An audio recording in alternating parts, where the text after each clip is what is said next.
অতীতের যুগে নবীগণ আসতেন, রাসূলগণ আসতেন, আল্লাহর পক্ষ থেকে তারা সংবাদ নিয়ে জাতিকে হেদায়েতের আলো, পথ, দিক নির্দেশনা দিতেন।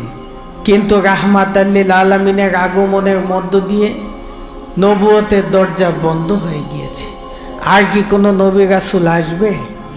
এখন আসবেন নায়েবে রাসূল, ওলি আল্লাহ, ওয়ারাসাতুল আম্বিয়াগণ, যারা এসে মানুষকে হেদায়েতের আলো, পথ দেখাবেন, আল্লাহ প্রাপ্তির বিধান শিক্ষা দিবেন এবং আল্লাহতে পৌঁছানোর ব্যবস্থা করবেন।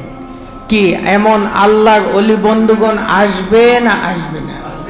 সম্মানিত আশিকে রাসূল ভাইরা, যদি এমন অলি বন্ধু না আসে, যদি আমরা হায়াতে জিন্দেগিতে আল্লাহর পথ না পাই, তাহলে আমরা পরকালে সঠিক জবাব দিব কিভাবে?